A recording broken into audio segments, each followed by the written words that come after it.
الحمد لله نحمده ونستعينه ونؤمن به ونتوكل عليه ونعوذ بالله من شرور أنفسنا ومن سيئات أعمالنا من يهده الله فلا مضل له ومن يضلله فلا هادي له وأشهد أن لا إله إلا الله وحده لا شريك له وأشهد أن محمدًا عبده ورسوله أرسله بالهدى ودين الحق ليظهره على الدين كله ولو كره المشركون اللهم صل على محمد وعلى آل محمد كما صليت على إبراهيم وعلى آل إبراهيم اللهم بارك على محمد وعلى آل محمد كما باركت على إبراهيم وعلى آل إبراهيم إنك حميد مجيد أما بعد فإن خير الحديث كتاب الله وخير الهدي هدي محمد صلى الله عليه وسلم وشر الأمور محدثاتها وكل محدثة بدعة وكل بدعة ضلالة يا أيها الذين آمنوا اتقوا الله وقولوا قولا سديدا يصلح لكم أعمالكم ويغفر لكم ذنوبكم ومن يطع الله ورسوله فقد فاز فوزا عظيما സ്നേഹബഹുമാനമുള്ള സഹോദരി സഹോദരന്മാരെ, അല്ലാഹു സുബ്ഹാനഹു വ തആലയുടെ വിധിവിലക്കുകളും ആജ്ഞാനിർദ്ദേശങ്ങളും ജീവിതത്തിൻ്റെ രഹസ്യവും പരസ്യവുമായ എല്ലാ സന്ദർഭങ്ങളിലും ഓർത്തുകൊണ്ട് അല്ലാഹുവിൻ്റെ ഇഷ്ടപ്പെട്ട അടിമകളായി ജീവിച്ചു മരിക്കാൻ പരിശ്രമിക്കണമെന്ന് ആദ്യമായി വസിയത്ത് ചെയ്യുകയാണ്. അല്ലാഹു സുബ്ഹാനഹു വ തആല തഖ്വയിൽ അധിഷ്ഠിതമായ ജീവിതം നയിക്കാൻ നമ്മെ എല്ലാവരെയും സഹായിക്കുമാറാകട്ടെ. മനുഷ്യബന്ധങ്ങൾക്ക് ഏറെ പ്രാധാന്യവും പവിത്രതയും കൽപ്പിക്കുന്ന മതമാണ് ഇസ്ലാം. രക്തബന്ധം, കുടുംബബന്ധം, വിവാഹബന്ധം, മുലകുടി ബന്ധം, ഇങ്ങനെ ഇസ്ലാം നമുക്ക് പരിചയപ്പെടുത്തുന്ന ഓരോ ബന്ധങ്ങൾക്കും അതിൻ്റേതായ മഹത്വങ്ങളുണ്ട്.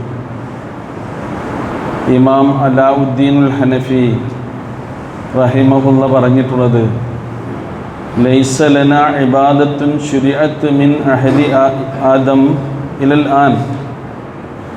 ആദം അലൈഹിസ്സലാത്തു വസ്സലാമിൻ്റെ കാലഘട്ടം മുതൽ ഇന്നേ വരെ എല്ലാ മനുഷ്യർക്കും നിയമമാക്കപ്പെട്ടിട്ടുള്ള ഒരു ഇബാദത്ത്, ഒരു പുണ്യകർമ്മം മാത്രമല്ല, മനുഷ്യൻ മരിച്ചാലും സുമ്മ തസ്തമിറു ഫിൽ ജന്ന,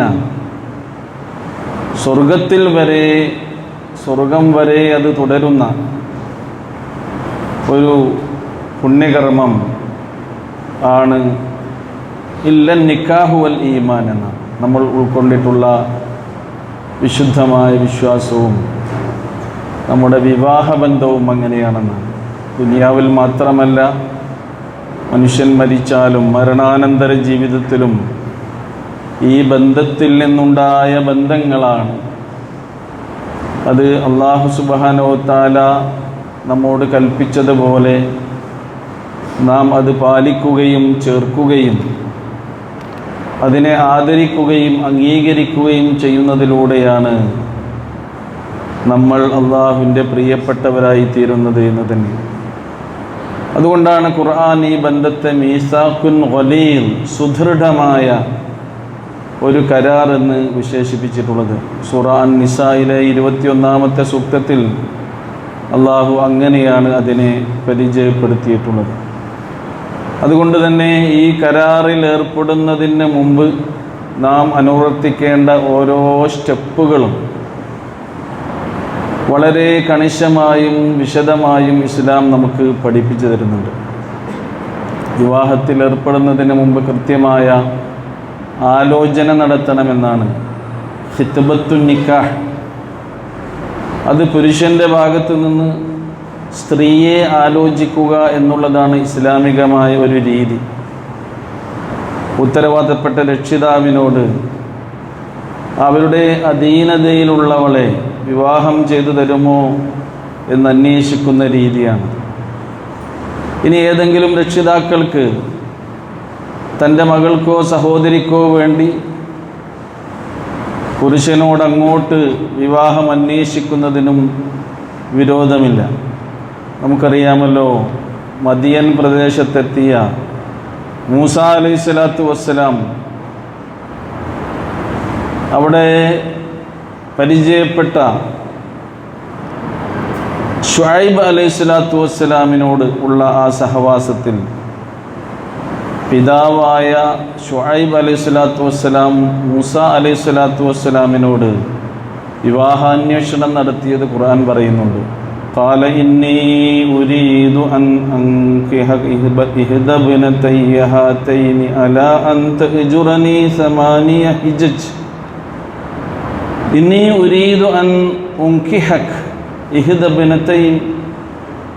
ബനതയ്യ ഹാതൈനി, എൻ്റെ ഈ രണ്ട് പെൺമക്കളിൽ ഏതെങ്കിലും ഒരുത്തിയെ നിനക്ക് ഞാൻ നിക്കാഹ് ചെയ്തു തരാൻ ഉദ്ദേശിക്കുന്നുണ്ട്.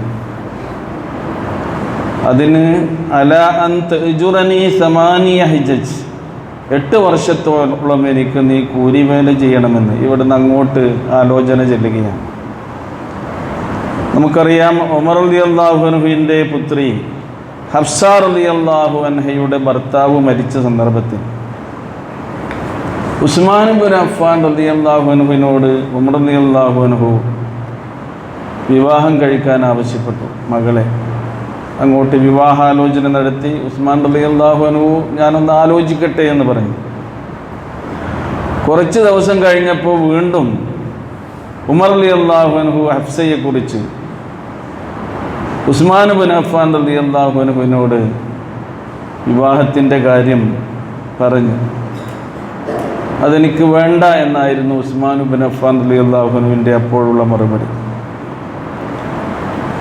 പിന്നെ ഏതാനും ദിവസങ്ങൾ കഴിഞ്ഞപ്പോൾ ഉമർ റളിയല്ലാഹു അൻഹു വീണ്ടും മകളുടെ കാര്യത്തെക്കുറിച്ചുള്ള ചിന്ത ഏതൊരു പിതാവിനും ഉണ്ടാവുകയുണ്ടല്ലോ. അബൂബക്കർ സിദ്ദീഖ് റളിയല്ലാഹു അൻഹുവിനെ കണ്ടപ്പോൾ ഹഫ്സയുടെ കാര്യം അദ്ദേഹം ആലോചിച്ചു. പക്ഷേ അബൂബക്കർ സിദ്ദീഖ് റളിയല്ലാഹു അൻഹു ഒന്നും മിണ്ടാതെ നടന്നു പോവുകയാണ് ചെയ്തത്. ആ സന്ദർഭത്തിൽ ഉസ്മാൻ ഇബ്നു അഫ്ഫാൻ റളിയല്ലാഹു അൻഹുവിനോട് തോന്നിയതിനേക്കാൾ കൂടുതൽ ദേഷ്യവും ഈർഷ്യയും ഉമർ റളിയല്ലാഹു അൻഹുവിന് അബൂബക്കർ റളിയല്ലാഹു അൻഹുവിനോടുണ്ടായി എന്ന് പറയുന്നുണ്ട്. പിന്നീട് നബി സല്ലല്ലാഹു അലൈഹി വസല്ലം ഹഫ്സയെ വിവാഹം അന്വേഷിക്കുകയും ആ വിവാഹം നടക്കുകയും ചെയ്തു. ആ വിവാഹത്തിന് ശേഷം കുറച്ച് ദിവസം കഴിഞ്ഞപ്പോൾ അബൂബക്കർ റളിയല്ലാഹു അൻഹു ഉമർ റളിയല്ലാഹു അൻഹുവിനെ കണ്ടുമുട്ടി. അദ്ദേഹം പറഞ്ഞു, നിങ്ങളുടെ മകളെ എന്നോട് വിവാഹം ആലോചിച്ചപ്പോൾ ഞാൻ മറുപടി പറയാതെ പോയത് നിങ്ങളുടെ മനസ്സിൽ നീരസവും പ്രയാസവും ഒക്കെ ഉണ്ടാക്കിയിട്ടുണ്ടല്ലേ? അബൂബക്കർ ഉമർ റളിയല്ലാഹു അൻഹു പറഞ്ഞു, അതെ ഉണ്ടാക്കിയിരുന്നു. പക്ഷേ അബൂബക്കർ റളിയല്ലാഹു അൻഹു പറയാണ്, പ്രവാചകൻ നിങ്ങളുടെ മകളെക്കുറിച്ച് വിവാഹം ആലോചിക്കുന്ന കാര്യം ഞാൻ അറിഞ്ഞിരുന്നു. അങ്ങനെ പ്രവാചകൻ്റെ രഹസ്യചിന്ത വെളിപ്പെടുത്തേണ്ട എന്ന് കരുതിയാണ് നിങ്ങളോട് ഞാൻ മറുപടിയൊന്നും പറയാതെ വേഗം പോയത് എന്നാണ്. നബി സല്ലല്ലാഹു അലൈഹി വസല്ലം ഹഫ്സയെ വിവാഹം ചെയ്തിട്ടില്ലായിരുന്നെങ്കിൽ ഞാൻ നിങ്ങളുടെ മകളെ ഹഫ്സയെ വിവാഹം ചെയ്യുമായിരുന്നു എന്നാണ് അബൂബക്കർ സിദ്ദീഖ് റളിയല്ലാഹു അൻഹു പറഞ്ഞത്. ഇത് അന്നത്തെ കാലത്തൊക്കെ അവർ നടത്തിയ വിവാഹാലോചനകളുടെ ചരിത്രം നമുക്ക് ഹദീസ് ഗ്രന്ഥങ്ങളിലൂടെയൊക്കെ മനസ്സിലാക്കാൻ കഴിയും. അപ്പോൾ ഇവിടെ വിവാഹ ആലോചന നടത്തുക എന്നുള്ളത് വിവാഹത്തിൽ ഏർപ്പെടുന്നതിന് മുമ്പ് സ്വീകരിക്കേണ്ട ഒരു മര്യാദയായിക്കൊണ്ടാണ് ഇസ്ലാം പഠിപ്പിച്ചിരുന്നത്. ഇമാം ബുഖാരി റഹ്മത്തുള്ളാഹി അലൈഹി തൻ്റെ ഹദീസ് ഗ്രന്ഥത്തിൽ ബാബു അർളിൽ ഇൻസാനി ബിനത്തഹു ഔ ഉഖ്തഹു അല അഹ്ലിൽ ഖൈർ എന്ന ഒരു അധ്യായം തന്നെ നൽകുന്നുണ്ട്. ഒരു വ്യക്തി തൻ്റെ മകളെയോ സഹോദരിയെയോ വിവാഹാലോചനയുമായി ഏതെങ്കിലും നല്ല ഒരു വ്യക്തിയുടെ മുമ്പിൽ ചെന്ന് കാര്യങ്ങൾ അവതരിപ്പിക്കുന്ന ഒരു അധ്യായം തന്നെ അതിൽ ഒരുപാട് കാര്യങ്ങൾ വിശദീകരിക്കുന്നുണ്ട്. ഇനി ഒരു ആൾ വിവാഹാലോചന നടത്തുമ്പോൾ അതിൽ തീരുമാനമാകാതെ മറ്റൊരാൾ അതിൻ്റെ മുകളിൽ വിവാഹാലോചന നടത്താൻ പാടില്ല എന്നും പ്രവാചക തിരുമേനി സ്വല്ലല്ലാഹു അലൈഹി വസല്ലം നിർദ്ദേശിച്ചിട്ടുണ്ട്. ഒരിക്കൽ അവിടുന്ന് പറയുകയുണ്ടായി, അൽ മുഅ്മിനു അഖുൽ മുഅ്മിൻ, ഒരു വിശ്വാസി മറ്റൊരു വിശ്വാസിയുടെ സഹോദരനാണ്. ഫലാ യഹില്ലു ലഹു അൻ യബ്തഅ അലാ ബൈഇ അഖീഹി, ഒരു സഹോദരൻ ഏതെങ്കിലും ഒരു വസ്തുവിന് വില പറഞ്ഞ് കച്ചവടത്തിന് ശ്രമിക്കുന്നുണ്ടെങ്കിൽ ആ വില പറഞ്ഞ വസ്തുവിൻ്റെ മേൽ മറ്റൊരാൾ വില പറഞ്ഞ് അത് കച്ചവടം നടത്തരുത് എന്ന് റസൂലുള്ളാഹി സ്വല്ലല്ലാഹു അലൈഹി വസല്ലം പറഞ്ഞു. അതേപോലെ തന്നെ വലാ യഖ്തുബു അലാ ഖിത്ബത്തി അഖീഹി ഹത്താ യദർ, ഒരാൾ ഏതെങ്കിലും സ്ത്രീയെ വിവാഹാലോചന നടത്തുന്നുണ്ടെങ്കിൽ അതറിഞ്ഞാൽ പിന്നെ അതിലൊരു തീരുമാനമാകുന്നതിന് മുമ്പ് വേറൊരാൾ ആ സ്ത്രീയെ വിവാഹം ആലോചിക്കാൻ പാടില്ല എന്ന് പ്രവാചക തിരുമേനി സ്വല്ലല്ലാഹു അലൈഹി വസല്ലം ഉപദേശിച്ചിട്ടുണ്ട്.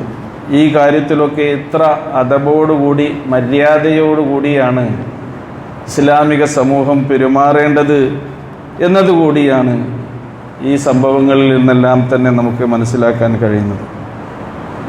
അതേപോലെ തന്നെ വിവാഹാന്വേഷണ വേളയിൽ മതബോധത്തിനും ധർമ്മനിഷ്ഠക്കും പ്രാധാന്യം നൽകണമെന്ന കാര്യം കഴിഞ്ഞ ഖുതുബകളിലൂടെയൊക്കെ നമ്മൾ മനസ്സിലാക്കുകയുണ്ടായി. ഇപ്പോൾ കുടുംബമഹിമ അതൊരു വലിയ കാര്യമായി വിവാഹ വിഷയത്തിൽ കടന്നു വരാറുണ്ട്. ഇപ്പോൾ നമ്മുടെ നാട്ടിലൊക്കെ തന്നെ തങ്ങൾ കുടുംബത്തിൽ പിറന്ന ആളുകൾ പുരുഷന്മാരാണെങ്കിൽ അവരല്ലാത്ത മുസ്ലിം സ്ത്രീകളെ വിവാഹം ചെയ്തു വരുന്നൊരു രീതിയുണ്ട്. നേരെ മറിച്ചോ തങ്ങൾ കുടുംബത്തിൽ പിറന്നിട്ടുള്ള പെൺമക്കൾ, ബീവിമാരൊക്കെ എന്ന് പറയുന്ന അവരെ സാധാരണക്കാരായ ആളുകൾക്ക് കല്യാണം കഴിച്ചു കൊടുക്കാതെ നിൽക്കുന്ന ഒരു സാഹചര്യമുണ്ട്. ഇങ്ങനെ കുടുംബങ്ങളെ തങ്ങന്മാർ അല്ലാത്തവർ എന്നൊക്കെയുള്ള ഈ വേർതിരിവ് അതൊരിക്കലും ഇസ്ലാമികമല്ല എന്നുകൂടി നമ്മൾ മനസ്സിലാക്കേണ്ടതുണ്ട്. അതിൽ ഇസ്ലാമിൻ്റെ അടിസ്ഥാനപരമായ കാര്യം തറവാട് മഹിമ, കുലമഹിമ, ഈ കാര്യങ്ങളിൽ നിങ്ങളുടെ തറവാട് എന്താ? പ്രവാചക തിരുമേനി സ്വല്ലല്ലാഹു അലൈഹി വസല്ലം പറഞ്ഞത് കുല്ലുക്കും മിൻ ആദം, നിങ്ങളെല്ലാം ആദമിൻ്റെ മക്കളാണ്. വആദം മിൻ തുറാബ്, ആദം അലൈഹിസ്സലാം മണ്ണിൽ നിന്നാണ്. നമ്മുടെ തറവാട് എല്ലാവരുടെയും മണ്ണാണ്. ഈ മണ്ണിലേക്ക് തിരിച്ചു പോകാനുള്ളവരാണ് മനുഷ്യർ. അതുകൊണ്ട് ഈ തറവാട് മഹിമ, കുലമഹിമ, അതിൻ്റെ പേരിലൊന്നും നിങ്ങൾ ഈ വിവാഹത്തിൻ്റെ കാര്യത്തിൽ അത് വിലക്കുകളോ അല്ലെങ്കിൽ പ്രത്യേക താല്പര്യങ്ങളോ എടുക്കേണ്ടതില്ല എന്നാണ് അതിൽ ഇസ്ലാമികമായ നിലപാട്. ഖുർആൻ പറഞ്ഞിട്ടുണ്ടല്ലോ, ഇന്ന അക്രമക്കും ഇൻദല്ലാഹി അത്ഖാക്കും, നിങ്ങൾ ആദരണീയരായ ആളുകൾ അള്ളാഹുവിൻ്റെ അരികിൽ ആരാണെന്നോ നിങ്ങളിൽ ഏറ്റവും ഭക്തിയുള്ള ആളുകളാണെന്നാണ് വിശുദ്ധ ഖുർആൻ നമുക്ക് പഠിപ്പിച്ചു തന്നിട്ടുള്ളത്. പ്രവാചക തിരുമേനി സ്വല്ലല്ലാഹു അലൈഹി വസല്ലമയുടെ കാലഘട്ടത്തിൽ ഉന്നത കുലജാതർ എന്നൊക്കെ നമ്മൾ പറയില്ലേ, അവർ ഈ ഗോത്ര സമ്പ്രദായം സാമൂഹ്യ ജീവിതത്തിൽ വെച്ച് പുലർത്തിയിരുന്ന ആളുകളായിരുന്നു അറബികൾ. ഉന്നതമായ ഗോത്രങ്ങൾ ഉണ്ടായിരുന്നു, അല്ലാത്തവരുണ്ടായിരുന്നു. ഇന്നും മനുഷ്യർക്കിടയിൽ അങ്ങനെയൊക്കെ ഉണ്ട്. പക്ഷെ ഇസ്ലാം അതിനൊന്നും യാതൊരു വിലയും കൽപ്പിക്കുന്നില്ല എന്നുള്ളതാണ്. അതുകൊണ്ടാണ് ലുബാഅ ബിന്തു സുബൈർ എന്ന മഹദിയെ വിവാഹം കഴിച്ചിരുന്നത്. അവരാരാണെന്നോ ഖുറൈശികളിലെ ഉന്നത കുടുംബമായി ഗണിച്ചിരുന്ന ബനൂ ഹാഷിംകാരിയാണവർ. അവരുടെ ഭർത്താവ് അവരെ വിവാഹം ചെയ്തത് മിഖ്ദാദ് റളിയല്ലാഹു അൻഹുവിനെയാണ്. അറബികളുമായി സഖ്യത്തിലേർപ്പെട്ടിരുന്ന അന്നത്തെ അത്ര പേരും പ്രശസ്തിയും പെരുമയുമില്ലാത്ത ഒരു ഗോത്രത്തിൽപ്പെട്ട വ്യക്തിയായിരുന്നു അദ്ദേഹം. ഇമാം ഇബ്നുൽ ഖയ്യിം റഹിമഹുല്ലാ സാദുൽ മആദ് എന്ന ഗ്രന്ഥത്തിൽ ഇതിനെക്കുറിച്ച് വിശദീകരിക്കുന്നുണ്ട്. വലം യഅ്തബിർ റസൂലുള്ളാഹി സ്വല്ലല്ലാഹു അലൈഹി വസല്ലം, വിവാഹാലോചന സമയത്ത് പ്രവാചക തിരുമേനി സല്ലല്ലാഹു അലൈഹി വസല്ലം കൊടുത്ത നിർദ്ദേശങ്ങളിൽ അവിടുന്ന് പരിഗണിച്ചിരുന്നില്ല നസബൻ, തറവാടോ കുടുംബ മഹിമയോ ഒന്നും. വലാ സിനാ, ആളുകളുടെ തൊഴിൽ, ഏത് തൊഴിലാണ് എടുക്കുന്നത് എന്ന് നോക്കൂ നിങ്ങൾ. നമുക്കറിയാം, കേരളത്തിൻ്റെ തീരപ്രദേശത്ത് ജീവിക്കുന്ന നമ്മുടെ സഹോദരങ്ങളൊക്കെ കടലിൽ പോയി അധ്വാനിച്ച് മത്സ്യം പിടിച്ച് ജീവിക്കുന്ന ആൾക്കാരാണ്. അങ്ങനെ ആ തൊഴിലെടുക്കുന്ന ആൾക്കാരെ പ്രത്യേക ഒരു ജാതി വിഭാഗമായി നമ്മൾ ഒരിക്കലും തരം താഴ്ത്തി കളയാൻ പാടില്ല. അവരിൽ ഉന്നതന്മാരായ ഇന്ന അക്രമക്കും ഇൻദല്ലാഹി അത്തഖാക്കും, ഇസ്ലാം അതിൽ വെക്കുന്ന അളവുകോല് അതാണ്. അവർ കടലിൽ പോയിട്ടുണ്ടെങ്കിൽ നമുക്ക് മീൻ തിന്നാൻ കഴിയും. ഇവിടെയുള്ള ഓരോ മനുഷ്യന്മാരും ചെയ്യുന്ന ജോലിയെക്കുറിച്ച്, തൊഴിലിനെക്കുറിച്ച്, എല്ലാ തൊഴിലും ആദരണീയമായ തൊഴിലാണ് എന്നാണ് ആ വിഷയത്തിൽ ഇസ്ലാം നമുക്ക് പഠിപ്പിച്ചു തരുന്നത്. നൂഹ് നബി അലൈഹി സ്വലാം ആരായിരുന്നു? ആശാരിയായിരുന്നു. സുലൈമാൻ അലൈഹി സ്വലാത്തു വസ്സലാം ഹദ്ദാദ്, പെരുങ്കൊല്ലനായിരുന്നു. മറ്റുള്ള അധിക പ്രവാചകന്മാരും എടുത്ത് പരിശോധിച്ചാൽ നമുക്ക് കാണാൻ കഴിയും ആട്ടിടയന്മാരായിരുന്നു. ഇതൊന്നും മോശമായ ജോലിയും തൊഴിലൊന്നുമല്ല. അതുകൊണ്ട് തന്നെയാണ് വിവാഹം എന്ന പവിത്രമായ ബന്ധത്തിൽ ഏർപ്പെടുമ്പോൾ നിങ്ങൾ ആളുടെ ഈ വിശുദ്ധിയാണ് നിങ്ങൾ നോക്കേണ്ടത് എന്ന് പറയുന്നത്. വലാ ഹിർഫത്തൻ, ഉദ്യോഗം നിങ്ങൾ നോക്കേണ്ടതില്ല. വലാ ഗിനൻ, സമ്പത്ത് നിങ്ങൾ പരിഗണിക്കേണ്ടതില്ല എന്ന് റസൂലുള്ളാഹി പറഞ്ഞു. ഫയജൂസു ലിൽ ഫുഖറാഇ നിക്കാഹുൽ മുസിറാത്ത്, അതുകൊണ്ട് ദരിദ്രരായ ആളുകൾക്ക് നല്ല സാമ്പത്തിക ശേഷിയുള്ള പെണ്ണുങ്ങളെയും വിവാഹം കഴിക്കാം. അങ്ങനെ റസൂലിൻ്റെ കാലത്ത് കഴിച്ചിട്ടുണ്ട്, കഴിപ്പിച്ചു കൊടുത്തിട്ടുണ്ട് പ്രവാചക തിരുമേനി. ഫാത്തിമ ബിൻത് ഖൈസ് ഉന്നത കുടുംബത്തിൽപ്പെട്ട ഒരു മഹദിയായിരുന്നു. അവരെ വിവാഹം കഴിച്ചത് ചരിത്രത്തിൽ നമുക്ക് കാണാൻ കഴിയും.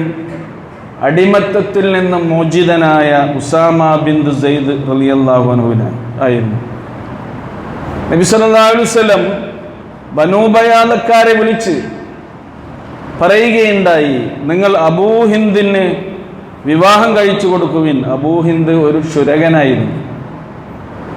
അപ്പം ഇതൊക്കെ തൊഴിലിൻ്റെയും അതേപോലെ തന്നെ കുടുംബത്തിൻ്റെയും ഉദ്യോഗത്തിൻ്റെയും സമ്പത്തിൻ്റെയും ഒക്കെ അടിസ്ഥാനത്തിൽ ആലോചനാ സമയത്ത് ബന്ധങ്ങളെ അവഗണിക്കുകയോ പരിഗണിക്കുകയോ ചെയ്യുന്നൊരു രീതി ഉണ്ടാകാവതല്ല എന്നാണ് പ്രവാചകന്റെ ഈ നിർദ്ദേശങ്ങളിൽ നിന്നും പണ്ഡിതന്മാരുടെ അഭിപ്രായങ്ങളിൽ നിന്നും നമുക്ക് മനസ്സിലാക്കാൻ കഴിയുന്നത്. അതേപോലെ തന്നെ നമുക്കറിയാൻ കഴിയും, ഈ ആലോചനാ രംഗത്തിപ്പോൾ ദമ്പതിമാരുടെ രക്തഗ്രൂപ്പ് നിർണയം സമ്പ്രദായം അത് നടത്തുന്നത് വ്യാപകമായി കാണുന്നുണ്ട്. ഇത് മതവിരുദ്ധമായൊരു കാര്യമൊന്നുമല്ല. കാരണം ചില പ്രത്യേക രക്തഗ്രൂപ്പുകൾപ്പെട്ടവർ തമ്മിലുള്ള വിവാഹം അവരിലൂടെ ഉണ്ടാകുന്ന സന്താനങ്ങൾക്ക് മാറാരോഗം ഉണ്ടാകാൻ ഇടവരും എന്നൊക്കെയുള്ള കണ്ടെത്തലും മറ്റും ഒക്കെയുണ്ട്. മറ്റൊരു കാര്യം, ഈ കാലഘട്ടത്തിൽ നമുക്കറിയാം ലഹരിയുടെ ഉപയോഗം വ്യാപകമായിട്ടുണ്ട്. അത് ആൺകുട്ടികളിലുണ്ട്, പെൺകുട്ടികളിലുണ്ട്. ആരാണ് മുന്നിൽ എന്ന ഒരു മത്സരപ്പം അതിന് നടക്കുന്നത്. അപ്പോൾ ചില ആൾക്കാർക്ക് തോന്നുകയാണ്, എൻ്റെ ജീവിതത്തിലേക്ക് കടന്നു വരുന്ന പെൺകുട്ടി, എൻ്റെ ഭാര്യ ഒരിക്കലും ജീവിതത്തിൽ ലഹരി ഉപയോഗിക്കാത്തവളാകണം എന്ന തോന്നലുണ്ടെങ്കിൽ അതിൻ്റെ മുമ്പൊരു രക്തപരിശോധന നടത്തുന്നത് ഇസ്ലാമിനെതിരൊന്നുമല്ല. നേരെ മറിച്ചും ഒരു പെൺകുട്ടിക്ക് തോന്നുകയാണ്, എൻ്റെ ജീവിതത്തിലേക്ക് കടന്നു വരുന്ന എൻ്റെ ജീവിത പങ്കാളി ലഹരിക്കടിമപ്പെട്ട് കിടക്കുന്ന ഒരാളാകരുത് എന്ന ഒരു നല്ല നിയ്യത്ത് വെക്കുന്നത് തെറ്റായ കാര്യമൊന്നുമല്ല. അപ്പം അതൊക്കെ ആകാവുന്നതാണ്. അതേപോലെ തന്നെ ഈ ആധുനിക രോഗനിർണയ സമ്പ്രദായങ്ങളോടോ ചികിത്സാ രീതികളോടോ ഇസ്ലാം ഒരിക്കലും വിമുഖത കാണിക്കുന്നില്ല. പക്ഷേ ഒരു കാര്യം, ഇതൊക്കെ നടത്തുമ്പോൾ നമ്മൾ ശ്രദ്ധിക്കേണ്ടത്, ഭാവിയിൽ രോഗം വരുത്താനും രോഗം ഇല്ലാതാക്കാനും കഴിവുള്ളവൻ അള്ളാഹു ആകുന്നു എന്ന ഈ തവക്കുലും ഈ ബോധവും നമ്മുടെയൊക്കെ മനസ്സിലുണ്ടാകണം. പവിത്രമായി ഈ ബന്ധങ്ങളിലൊക്കെ ഏർപ്പെടുമ്പോൾ ഈ കാര്യം നമ്മൾ പ്രത്യേകം ശ്രദ്ധിക്കണമെന്നാണ് സൂചിപ്പിക്കാനുള്ളത്. അതേപോലെ തന്നെ ഖുർആൻ പറയുന്നുണ്ട്, അൽ ഖബീസാതു ലിൽ ഖബീസീന വൽ ഖബീസൂന ലിൽ ഖബീസാത്ത് വത്ത്വയ്യിബാതു ലിത്ത്വയ്യിബീന വത്ത്വയ്യിബൂന ലിത്ത്വയ്യിബാത്ത് ചീത്ത സ്ത്രീകൾ ചീത്ത പുരുഷന്മാർക്കുള്ളവരാണ്.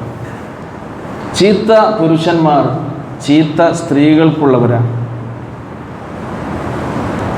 വത്വയ്യിബാത്ത്, ഉത്തമകളായ സ്ത്രീകൾ ഉത്തമരായ പുരുഷന്മാർക്കുള്ളവരാണ്.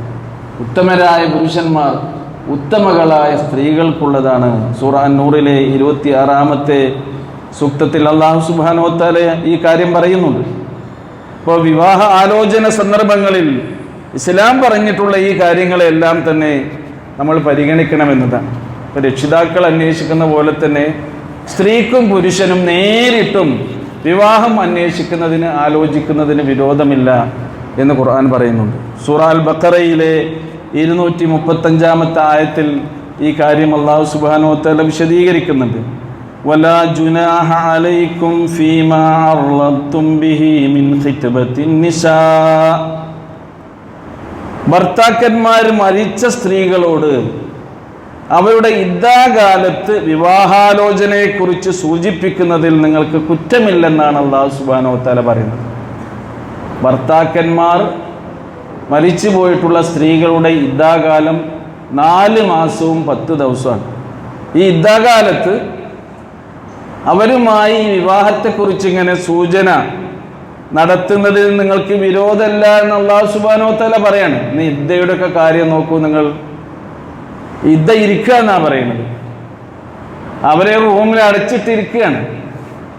ഏത് കാലമാണെങ്കിലും എങ്ങനെയാണ് അവർ പെരുമാറേണ്ടത് എന്ന് കൃത്യമായി ഇസ്ലാം നമുക്ക് പഠിപ്പിച്ചു തരുന്നത്.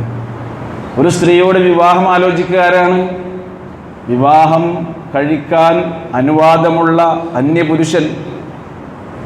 അപ്പോൾ ഇദ്ദയിലിരിക്കുന്ന ഇദ്ദാകാലം കഴിച്ചു കൂട്ടുന്ന ഒരു സ്ത്രീയോട് അന്യപുരുഷന് സംസാരിക്കാമെന്നും കാണാമെന്നും ഇസ്ലാമിൽ ഖുർആനിലാണ് ഈ കാര്യം അല്ലാഹു സുബ്ഹാനഹു വ തആല പഠിപ്പിക്കുന്നത്.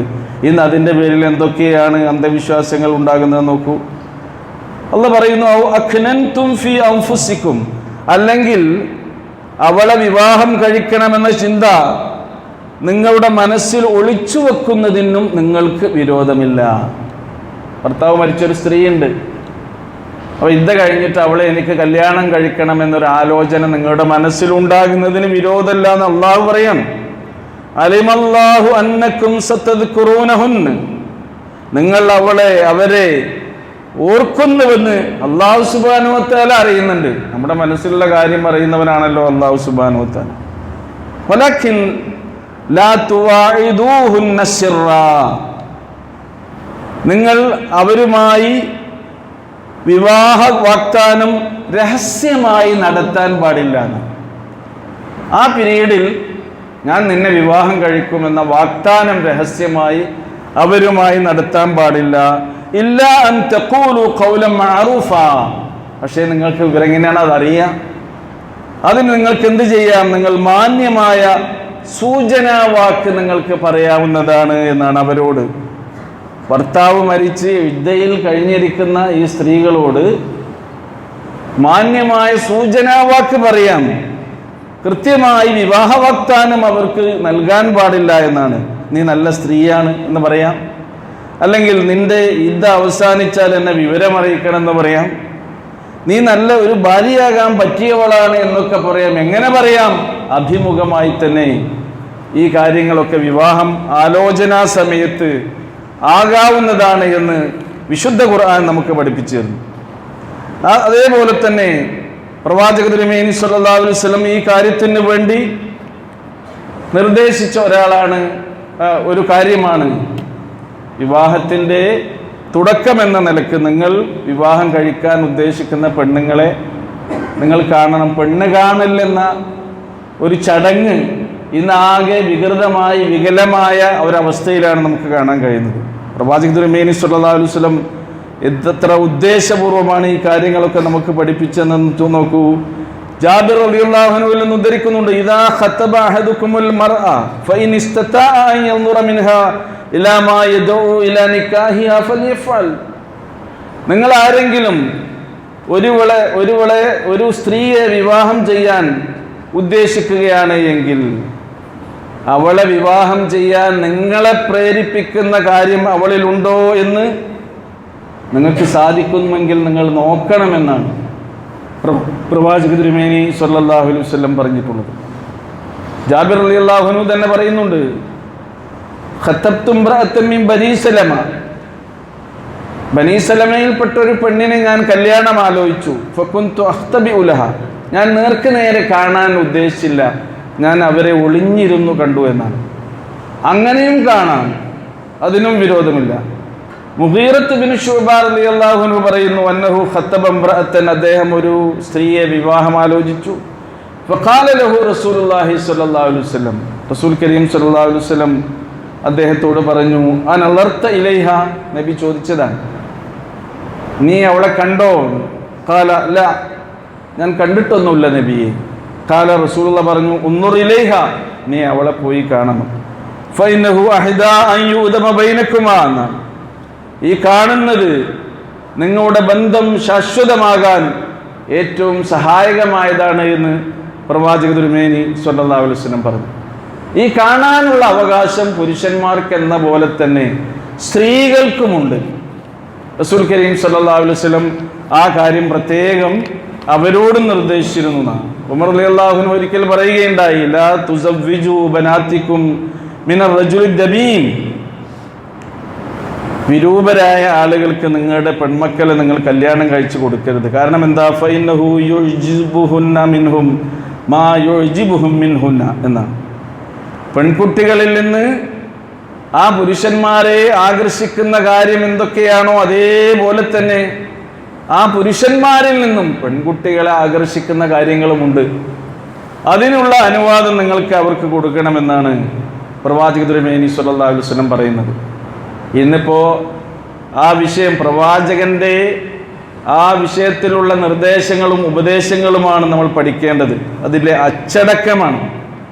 ഈ രംഗത്ത് തീരെ അച്ചടക്കമില്ലാത്ത ഒരു സമ്പ്രദായമാണ് ഇന്ന് നമുക്ക് കാണാൻ കഴിയുന്നത്. പണ്ടൊക്കെ ഫോട്ടോ കൊടുത്തയച്ച് കാണാറുണ്ടായിരുന്നു, വീഡിയോ ക്ലിപ്പുകളൊക്കെ കൊടുത്ത് കാണാറുണ്ടായിരുന്നു. അതിൽ എല്ലാ അതിരുകളും പരിധികളും സീമകളും ലംഘിച്ചുകൊണ്ടുള്ളൊരു സമ്പ്രദായമാണ് ഇന്ന് സമൂഹത്തിൽ നിലനിൽക്കുന്നത് എന്നുള്ളത് വേദനാജനകമായൊരു കാര്യമാണ്. അപ്പോൾ പരിധി വിടാതെ, അതിരുകൾ ലംഘിക്കാതെ, അള്ളാഹുവിൻ്റെ നിർദ്ദേശങ്ങളെ മാനിച്ചുകൊണ്ട് പ്രവാചക തിരുമേനി സ്വല്ലല്ലാഹു അലൈഹി വസല്ലം ഈ വിഷയത്തിൽ നമുക്ക് പഠിപ്പിച്ചു തന്നിട്ടുള്ള സുന്നത്തുകളെയൊക്കെ പാലിച്ചുകൊണ്ടായിരിക്കണം ജീവിതത്തിൻ്റെ എല്ലാ രംഗങ്ങളിലുമുള്ള നമ്മുടെ മുന്നോട്ട് പോക്ക്. അള്ളാഹു സുബ്ഹാനഹു വ തആല അവൻ്റെ നിയമനിർദ്ദേശങ്ങളാവുന്നത്ര ജീവിതത്തിൽ പകർത്താൻ നമുക്ക് തൗഫീഖ് നൽകി അനുഗ്രഹിക്കുമാറാകട്ടെ.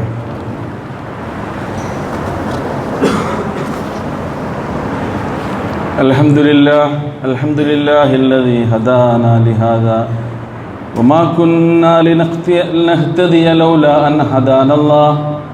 അല്ലാഹുമ്മ സ്വല്ലി അലാ മുഹമ്മദിൻ വഅലാ ആലി മുഹമ്മദ് കമാ സ്വല്ലൈത അലാ ഇബ്രാഹീമ വഅലാ ആലി ഇബ്രാഹീം ഇന്നക ഹമീദും മജീദ്. ഇത്തഖുല്ലാഹ ഇബാദല്ലാഹ്. പ്രിയമുള്ള സഹോദരി സഹോദരന്മാരെ, അള്ളാഹുവിൻ്റെ നിയമനിർദ്ദേശങ്ങളെ ജീവിതത്തിൻ്റെ എല്ലാ സന്ദർഭങ്ങളിലും പാലിക്കണമെന്ന് ഒരിക്കൽ കൂടി ഉണർത്തുകയാണ്. അള്ളാഹു സുബ്ഹാനഹു വ തആല നമ്മെ അനുഗ്രഹിക്കുമാറാകട്ടെ.